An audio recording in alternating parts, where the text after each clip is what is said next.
Wow! South Korea gifted 2 warships to the Philippines equipped with giant missile systems.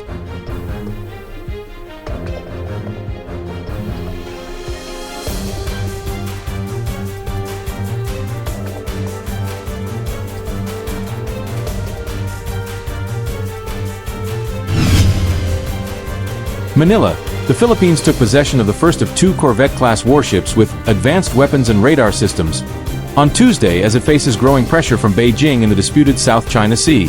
The arrival of the 3,200-ton guided missile corvette, the future BRP Miguel Malvar, is part of a 2-ship deal with South Korea's Hyundai Heavy Industries in 2021.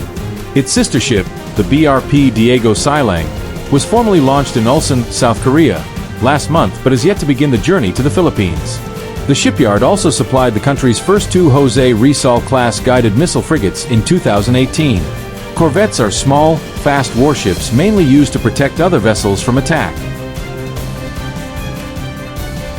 The arrival of the ship marked a critical step toward developing a self-reliant and credible defense posture, the Philippine Defense Department said in a statement. It follows months of confrontations between Philippine and Chinese vessels in the South China Sea, which Beijing claims almost in its entirety despite an international ruling its assertion has no merit. The Miguel Malvar is here today not only to serve as a deterrent and protector of our waters but also as an important component in joint and combined operations with allies, Philippine Defense Chief Gilberto Teodoro said at a Subic Bay Naval Base ceremony. The deal for the 2 ships was first unveiled in 2021, 5 years after Hyundai Heavy Industries had won a contract to build 2 new frigates for the Philippine Navy. The military said last month that the 2 corvettes would significantly enhance the country's naval capabilities amid growing security challenges in the West Philippine Sea. On Tuesday, the Philippine Coast Guard separately welcomed the donation of 20 Australian surveillance drones its commander said could extend its vessel's coverage area by a significant distance. Using drones will save fuel and it will be less risky for our people, Commandant Ronnie Gil Gavin said at a ceremony in coastal Bataan province. The Philippines has been deepening ties with allies and more aggressively pushing back on Beijing's sweeping South China Sea claims since President Ferdinand Marcos took office in 2022. In December, Manila said it planned to acquire the U.S. mid-range Typhoon missile system in a push to secure its maritime interests. Beijing warned such a purchase could spark a regional arms race. Last week, the United States said it had approved the possible sale of $5.58 billion in F-16 fighter jets to the Philippines, though Manila said the deal was still in the negotiation phase. The Philippine Navy's acquisition of 2 advanced warships from South Korea is set to significantly strengthen its force projection capabilities in the South China Sea.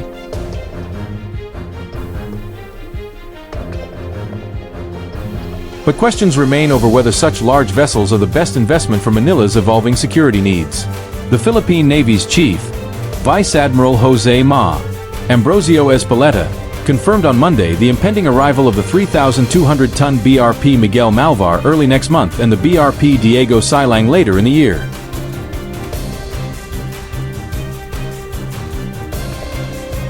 Both vessels, classified as guided missile frigates, are more than 100 meters in length and come equipped with anti-submarine and anti-aircraft capabilities. They are the result of a 28 billion Philippine peso, $483 million deal that the Department of National Defense signed with shipbuilder HD Hyundai in 2021. Analysts viewed the new warships as part of Manila's effort to extend its military reach beyond its exclusive economic zone, a goal that would require a larger and more advanced naval force to secure its expansive maritime territory.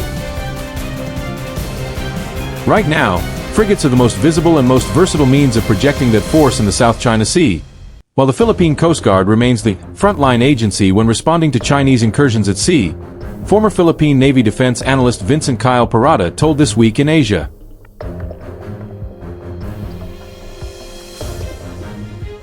Analysts noted that while the acquisition of high-end surface combatants like the BRP Miguel Malvar and BRP Diego Silang is a step forward, the Philippine Navy must also address other critical areas such as logistics, surveillance, and support infrastructure to ensure these warships can operate effectively in contested waters. The arrival of modern warships is a welcome development, but the real challenge lies in sustainment and integration into the broader maritime security strategy, said defense expert Jose Antonio Custodio. Ships alone do not win maritime conflicts. They must be supported by training, maintenance, intelligence, and coordination. Despite their considerable capabilities, critics argue that the corvettes may not be the most efficient investment, given the asymmetric nature of the challenges faced by the Philippines in the South China Sea.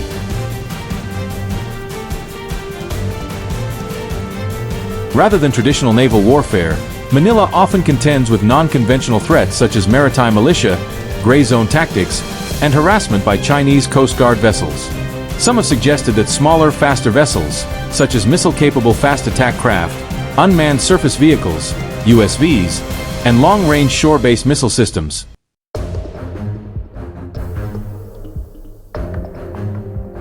could offer more practical deterrence and flexibility in the region's archipelagic environment. However, others contend that the presence of frigates and corvettes provides a necessary show of force that reinforces Manila's commitment to defending its sovereign rights. Having these ships allows the Philippines to conduct sustained patrols and joint drills with allies like the US, Japan, and Australia, said security analyst Colin Coe of Singapore's S. Rajaratnam School of International Studies. It's also about shaping perceptions, showing both the domestic audience and external actors that the Philippines is taking concrete steps to modernize its navy. Indeed, the arrival of the BRP Miguel Malvar comes at a time of increased joint activities between the Philippines and its security partners. In recent months, the Philippine Navy has taken part in coordinated patrols with the US, Japan, and Australia. A signal of growing multilateral cooperation in the face of China's assertiveness. Looking forward, Manila is expected to continue expanding its naval assets, with plans to acquire additional offshore patrol vessels, submarines, and coastal defense missile batteries. While the road to a fully modernized navy remains long and complex, officials say the latest acquisitions reflect a firm commitment to national defense and regional stability. This is just the beginning, Vice Admiral Espeleta said. We will build a navy that can protect our interests, now and into the future. The modernization of the Philippine Navy comes amid a broader shift in Manila's defense posture, which has increasingly emphasized external defense and alliance building following years of focus on internal security threats. With the Philippines facing near-daily confrontations in the West Philippine Sea, including water cannon attacks, ramming incidents, and obstruction of resupply missions to its outposts, officials say the country must prepare for a more volatile security environment. President Ferdinand Marcos Jr. has repeatedly vowed to defend Philippine sovereignty and uphold international law, especially the 2016 arbitral ruling that invalidated Beijing's expansive claims in the South China Sea. His administration has also pursued deeper defense ties with long-standing allies, notably the United States, through the Enhanced Defense Cooperation Agreement, EDCA, which allows greater rotational U.S. military presence at key Philippine bases. In tandem with new ship acquisitions, the Philippines is also investing in improving its naval infrastructure, such as building new dry docks, logistics hubs, and radar and surveillance stations across its island territories.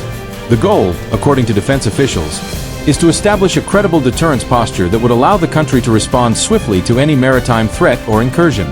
Meanwhile, the Philippine Navy has been intensifying its training programs and participating in multilateral exercises like RIMPAC, Balikatan, and Sama-Sama, which focus on joint operations, interoperability, and maritime domain awareness.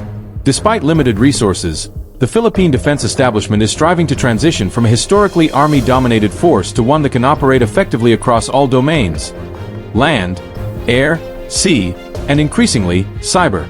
Our focus is on a balanced and resilient defense strategy, Defense Secretary Gilberto Teodoro emphasized. Through consistent investments and cooperation with our allies, we aim to ensure that the Philippine Navy becomes a force capable not only of defending our territory but also contributing to regional peace and security.